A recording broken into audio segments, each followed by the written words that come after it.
ഖത്തറിൽ ഇസ്രായേൽ നടത്തിയ ആക്രമണത്തിൽ നിന്ന് എങ്ങനെയാണ് ഹമാസിന്റെ പ്രധാനപ്പെട്ട 3 നേതാക്കൾ, ഖലീലുൽ ഹയ്യ അടക്കമുള്ള 3 നേതാക്കൾ രക്ഷപ്പെട്ടത് എന്നത് വളരെ പ്രധാനപ്പെട്ട ഒരു ചോദ്യമാണ്.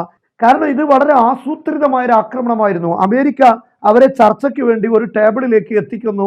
അങ്ങനെ അവർ ചർച്ച തുടങ്ങുന്നു. ആ ചർച്ചയ്ക്ക് ശേഷം കൃത്യമായി പൊസിഷനിലേക്ക് ആക്രമണം നടത്തുന്നു. പിന്നെ എങ്ങനെ അവർ രക്ഷപ്പെട്ടു എന്നത് വളരെ പ്രധാനപ്പെട്ട കാര്യമാണ്.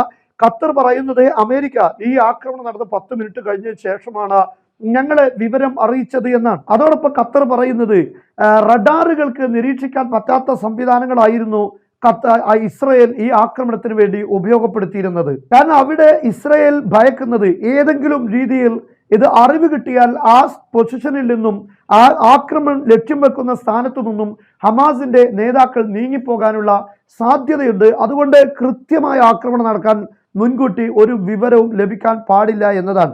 എന്നാൽ അത്രയും സൂക്ഷ്മമായി വളരെ കൃത്യമായ ആയുധം ഉപയോഗിച്ച്, മിസൈൽ ഉപയോഗിച്ച് ആക്രമിച്ചിട്ടും ഹമാസിന്റെ നേതാക്കൾ രക്ഷപ്പെട്ടതിൽ പ്രധാനപ്പെട്ട കാരണം അന്താരാഷ്ട്ര മാധ്യമങ്ങൾ പറയുന്നത് തുർക്കിയുടെ രഹസ്യാന്വേഷണ വിഭാഗം ഖത്തറിന്റെ രഹസ്യാന്വേഷണ വിഭാഗത്തിന് ഒരു 8 മിനിറ്റ് മുമ്പ് ഈ വിവരം നൽകി എന്നാണ്. ആ വിവരത്തിന്റെ അടിസ്ഥാനത്തിലായിരുന്നു അവരെ പെട്ടെന്ന് ഇവിടുന്ന് സ്ഥലം മാറ്റിയിട്ടുള്ളത്.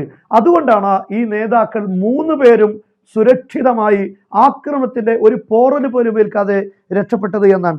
ഇതുവരെ കഴിഞ്ഞ യമനിലെ ആക്രമണമാണെങ്കിലും ഇറാനിലെ ആക്രമണമാണെങ്കിലും ഒക്കെ അവിടെയെല്ലാം ഓരോ മീറ്റിങ്ങുകളും നടക്കുന്ന സമയത്ത് ഇസ്രായേൽ ആക്രമിച്ചിട്ടുണ്ട്.